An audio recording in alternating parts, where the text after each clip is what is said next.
มื้อนี้เฮาสิมาเฮ็ดอ้อมขี้เหล็กเนาะพี่น้องส่วนผสมหรือว่าวัตถุดิบก็ค่อนข้างหลายนี่เนาะก็ขี้เหล็กอยู่ในสวนพอดีเฮ็ดงามไปเลยไปเฮ็ดมาเฮ็ดอ้อมกินสำหรับวัตถุดิบของเฮาที่จะใส่เนาะไข่บ่มีก็บ่เป็นหยังคือว่าวัตถุดิบที่เฮาจะใส่ก็คือกระดูกหมูก็สิได้น้ำมันสีเป็นมันแล้วก็หนังเค็มพี่น้องเค็มที่ว่าไปบกไฟลงไปที่ไฟแล้วก็ทำแล้วก็ไปใส่น้ำมันแล้วก็เฮ็ดเข็มบ่มีก็บ่เป็นอย่างเนาะอันนี้คือว่าจากไส้ซื่อๆเฮ็ดเข็มแล้วก็ผักข่าผักเน่าข่าพี่น้องหัวสีไข่หัวหอมบัวผักเพชรแล้วก็ใบขี้มูกเนาะอันนี้เป็นข้าวเบื่อเพื่อได้ตับใส่ให้น้ำมันเหนียวมันข้นซะแล้วก็ยานางเนาะยานางที่เข้าไปยี่หรือว่าไปปั้นน้ำมันแล้วก็สำหรับผักขี้เหล็กเราเข้าไปต้มก่อนเนาะจนกว่ามันสิจืดจนมันสิบุกต้มนี่อาจจะใช้เวลาดุจะ2-3 น้ำก็ให้ผักขี้เหล็กนี่มันยังขมอยู่นะอันนี้จะขออนุญาตไปต้มผักขี้เหล็กก่อนเนาะแล้วตัดต่อไปใส่ต้มสุกแล้วแน่นอนหลังจากที่ว่าเฮาไปต้มประมาณ3 น้ำแล้วเนาะ3 น้ำแล้วเฮาก็เอาซีมเบิ้งเนาะถ้าว่ามันจืดหรือว่ามันบกขมแล้วเฮาก็เอาไปล้างน้ำสะอาดแล้วเฮาก็มาปั่นเอาน้ำที่ว่าเหลืองๆนั้นออกเนาะเพื่อว่าบ่ให้มันมีน้ำขมอยู่ในตัวผักอันขี้เหล็กเขาเนาะแล้วก็ปั่นมามันสิได้ในลักษณะนี้ผักขี้เหล็กหลายๆนะเนาะมันสิยังเหลือเพียงเท่านี้เนาะนั้นในช่วงที่เฮาไปต้มเนาะเฮาก็ไปเฮ็ดน้ำยานางก่อนน้ำยานางสังเกตมันสิเป็นฟอดแบบนี้เนาะเป็นยานางสดทั้งรุ่มมันเป็นน้ำสีเขียวเนาะทั้งรุ่มมันก็เลยแป้งมันเป็นสีนี้เนาะคนถามว่าน้ำยานางมันคือสีขาวมันเป็นฟอดทั้งเทิงเนาะหลังจากเฮาต้มแล้วเฮาก็มาปฏิบัติการตำข้าวเบื่อเลยพี่น้องใส่ไปเลยเผ็ดพี่น้องหมักเผ็ดก็ใส่แต่เผ็ดตำไปในระยะหนึ่งก่อนเนาะไปในระยะนึงให้แบบเผ็ดกับข้าวเบื่อแรกแล้วเราจะเอาอันนี้ลงไปตำใส่พร้อมๆกันนะ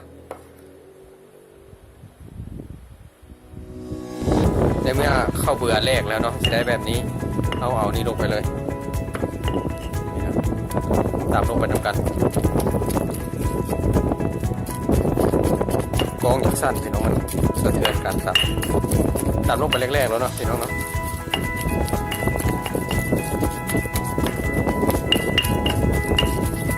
ลงไปแล้วเอาน้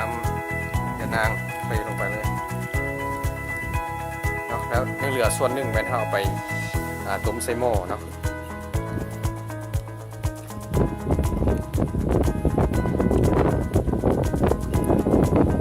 โอเคเขาปรุงตอนนี้เลยเนาะปรุงแล้วจะเอาไปใส่หม้อเดี๋ยวไปเอาเครื่องปรุงมาก่อนโอเคเครื่องปรุงเข้ากับซีนีโบวิทซอสฝาเขียวเนาะใส่แทนเป็นนัวน้ำปลา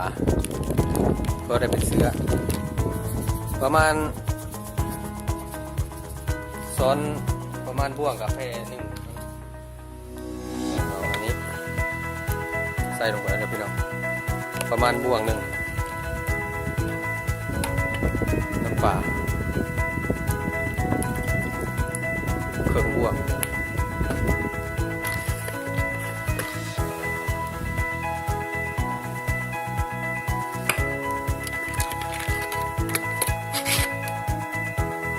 ประมาณครึ่งบวง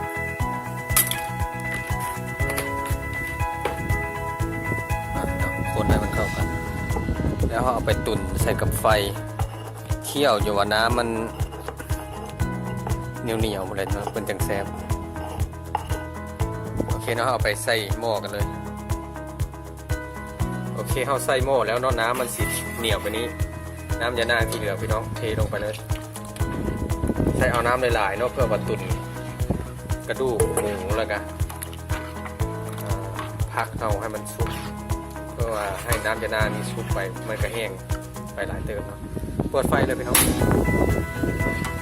ขั้นตอนนี้เฮาสิเอาหัวสีไข่หัวข่าแล้วก็กระดูกหมูมาใส่พร้อมกันเลย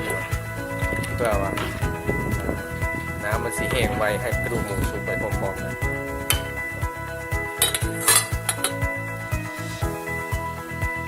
โอเคเนาะหัวสีไข่หัวข่าใส่ไปเลยเนาะกระดูกหมูแล้วก็อย่าลืมหนังเนาะหนังก็มาใส่พร้อมกันเลยนี่เนาะหนังเค็มเนาะถ้าเฮ็ดไฟปานกลางเนาะพี่น้องบ่ต้องเฮ็ดไฟแห้งมันสิติดหม้ออาการเฮ็ดอ้อมขี้เหล็กนี่เราต้องระวังมาคนตลอดเนาะเพราะว่ามันเป็นว่าจะเป็นของเหลวเป็นมันสิติดหม้อง่าย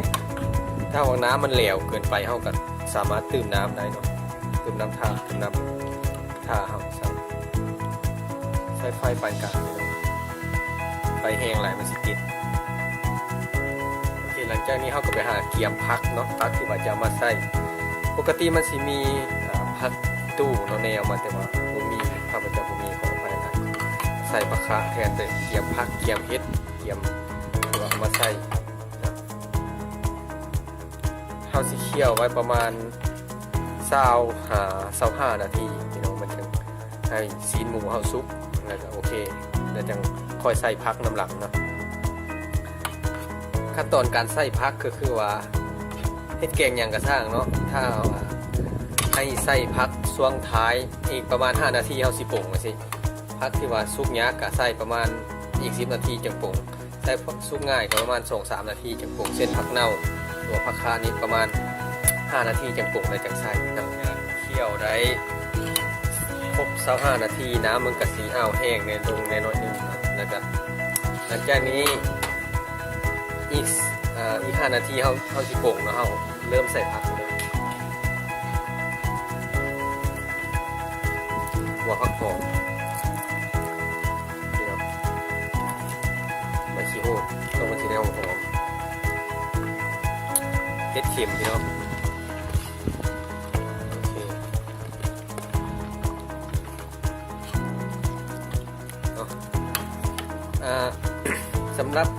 ไผ่ที่ว่ามีหอยขบนี่ก็คักอยู่เลยพี่น้องอ้อมผักขี้เหล็กใส่หอยจูบหอยขบบ้านเฮานะมันบ่มีใส่ประเภทผักแบบนี้แทนเพราะผักขี้เหล็กข้าพเจ้าสิมักเครื่องหลายๆเนาะผักขี้เหล็กน้อยๆมันจะแซ่บผักขาพี่น้องก่อนสิบ่ซ้อมก็มักเป็นคนมักโคตรผักขาซ้อมไปแล้วมันสิเมิดนะโอเค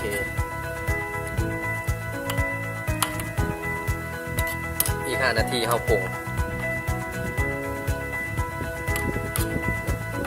ไฟอ่อนๆเดี๋ยวพี่น้องเพราะว่าน้ำมันแห้งแล้วมันสิติดหม้อไว้มันเป็นพวกข้าวเบื่อแน่ครับผักขี้เหล็กมันเป็นเนื้อนุ่นๆแบบนี้มันสิติดหม้อไว้สิ่งที่สำคัญอย่าลืมใส่ปลาแดกพี่น้องต้องใส่ปลาแดกมันจะหอมนะเนาะอีก5นาทีพบกันพี่น้องโอเคเนาะครบ5นาทีแล้วพี่น้องปิดไฟถ้าห้าวอ้อมดนไปหลายพักคะเฮาสิมันสีเหลืองก้าวว่าพักคะซุกแล้วก็เฮ็ดซุกอะไรกันได้แล้วเนาะเป็นขั้นตอนการตักพระเจ้าสิเป็นคนมักผักเน่าเนาะพอกินผักเน่าบางคนอาจสิบ่มักกับบ่ใส่ก็ได้เลยพี่น้องเนาะลักษณะหน้าตามันก็คล้ายๆแกะผักเน่าเลยนี่โอเคเนาะสำหรับการเฮ็ดอ้อมขี้เหล็กกะเมื่อซ้ำนี้เนาะถ้าท่านใดมักกะอย่าลืมกดไลค์กดติดตามให้ได้ด้วยพี่น้องเพื่อสิบ่ได้พลาดคลิปใหม่ๆทางพวกเราสำหรับมื้อนี้ก็ขออนุญาตไปกินก่อนเนาะขอขอบใจ